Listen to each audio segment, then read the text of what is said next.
આ છે હિતેન્દ્રભાઈના ભાઈ દેવેન્દ્રભાઈ. નમસ્કાર. નમસ્કાર.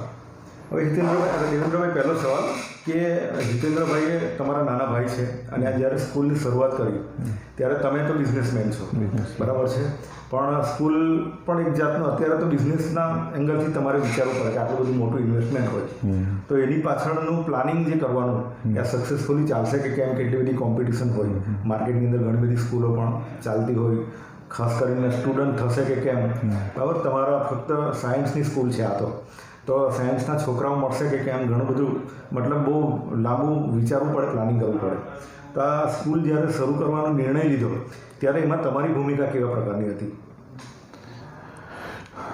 જ્યારે ભાઈએ મને આ પ્લાન કીધું, જ્યારે એમના ક્લાસીસ ચાલતા હતા ને ત્યાર પછી એમણે મને કીધું કે ભાઈ આપણે મારે એક સાયન્સ સ્કૂલ મારે કરવી છે, તો એ સ્કૂલનું મારું પ્લાનિંગ છે કે કંઈક એવી સ્કૂલ કરીએ કે જે ટૂંકમાં મેં જે ફેસ કર્યું છે કે ભાઈ ઇન્ડોર જઈને મેં એન્જિનિયરિંગ કરેલું, જે ટૂંકમાં ત્યાં જઈને બધાને કોઈને પ્રેક્ટિકલ ટૂંકમાં બધાને આવડતા હોય પણ મને નહીં આવડતા હોય ને એ બધું ફેસ કરેલું. જે આપણે અહીંયા ખાલી કેવું એજ્યુકેશન ચાલે કે ભાઈ ખાલી ડમી કે ખાલી નામ પર કે આટલા રૂપિયા લઈ લે, પણ પ્યોર એજ્યુકેશન જે કહેવામાં આવે તે આપતા નથી.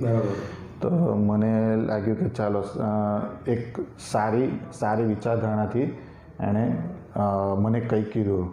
તો પછી મેં થોડા ટાઈમ વિચાર્યું, પછી મેં કહ્યું કંઈ વાંધો નહીં, આ સ્કૂલ વસ્તુ એવી છે કે આપણને ખબર છે કે એમાં તમારે પહેલાં તો તમને ટોટલી સ્ટાર્ટિંગમાં તો તમારે ખિસ્સામાંથી મૂકવા જ પડે ને થયું પણ એવું પણ એટલી ખરું કે પણ અમારા ગણપા દાદાની જે કૃપાથી અમે જે ચાલુ કર્યું તો બહુ ટૂંક સમયમાં અમે એસબીઆઈનું નામ બારડોલીમાં ઊભું કરી નાખ્યું. ને ભલે પહેલાં વર્ષે 17 પોયરા હતા, પછી 17ના 70 થયા ને પછી 170 થયા જે આજે, પણ તેમની સાથે સાથે નામ અને જે વસ્તુ મેં એક એઝ અ બિઝનેસ તરીકે વિચારેલું કે સ્કૂલનું જે ક્રેડિટ ને જે વસ્તુઓ બહાર માર્કેટમાં પોયરા લોકોને, પેરેન્ટ્સ લોકોને જે મળવું જોઈએ તે આપણી સ્કૂલ પ્રોવાઈડ કરી શકે, તો એ વસ્તુ અમારી સ્કૂલે પ્રોવાઈડ કર્યું. બરાબર છે. ઓકે. હવે હિતેન્દ્રભાઈ તો શિક્ષણ સાથે જોડાયેલા છે, એ પહેલેથી ટ્યુશન ક્લાસીસ ને બધું લેતા હતા, તો એમનું વિઝન તો ક્લિયર જ હતું કે મારે એક આવી જોરદાર સ્કૂલ બનાવી છે જેમાં સ્ટુડન્ટ, જે સાયન્સના સ્ટુડન્ટને જે બહાર બીજી કોઈ સ્કૂલોમાં જે ફેસિલિટી નથી મળતી એ મારે પ્રોવાઈડ કરવી છે.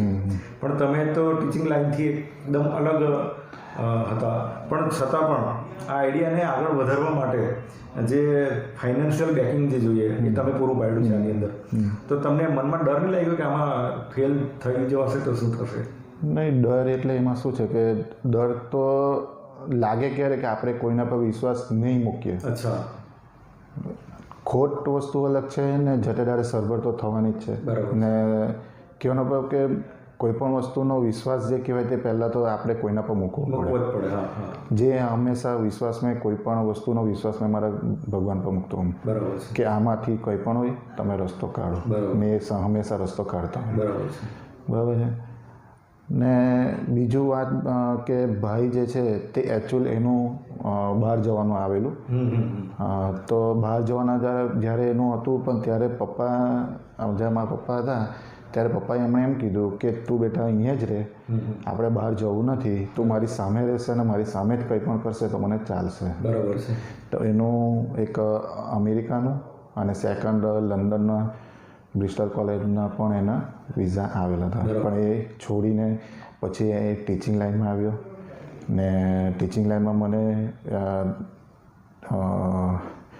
આઈડિયા છે ત્યાં સુધી 10-12 વર્ષથી એ ટીચિંગ લાઇનમાં છે. પછી સ્કૂલ લાઇન ચાલુ કરી એટલે એમ ટોટલ વર્ષ જોવા જઈએ તો એમને લગભગ 17-18 વર્ષ થઈ ગયા ટીચિંગ લાઇનમાં. ને જે રીતના એ મેનેજમેન્ટ કરે છે ને જે રીતના એ લોકો સાથે વાતચીત કરે છે એ રીતના મેં કોન્ફિડન્સ મારો લેવલ ધીરે ધીરે વધતો ગયો.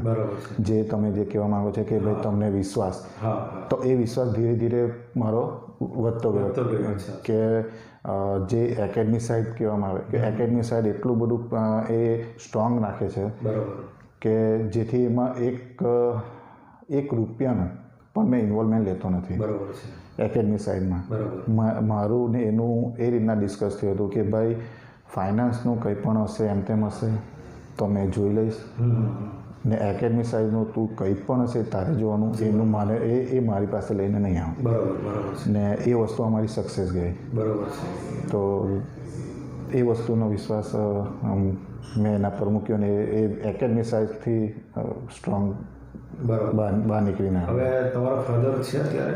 નહીં, એ 2017માં એક્સપાયર. 2017માં એટલે સ્કૂલ ચાલુ થઈ તે પહેલાં?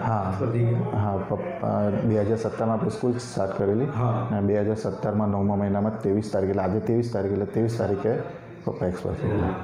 એટલે મતલબ સક્સેસ જોવા મતલબ હા પપ્પા ખાલી જ્યારે ચાલુ હતું 2016માં આપણે ટ્રસ્ટની રચના કરેલી ને આ બિલ્ડિંગ જ્યારે બનતી હતી આપણી ત્યારે પપ્પા એ આવેલા હતા બસ એક જ વાર. બરાબર. ઓકે. હવે હિતેન્દ્રભાઈને પણ મેં સવાલ પૂછ્યો કે આટલું મોટું ઇન્વેસ્ટમેન્ટ છે, સક્સેસફુલી સ્કૂલ આપણે ચલાવવાની છે, બરાબર છે, તો અત્યારે કોરોનાનો જે માહોલ ચાલી રહ્યો છે એમાં બધી સ્કૂલોને અસર થયેલી છે, તો હવે પછીનું આ જે મતલબ કે નુકસાન કહેવાય કે એને શું કહેવાય જે આપણે કહી શકીએ તો એ ભરપાઈ કરવા માટેનું કંઈ પ્લાનિંગ ખરું તમારું?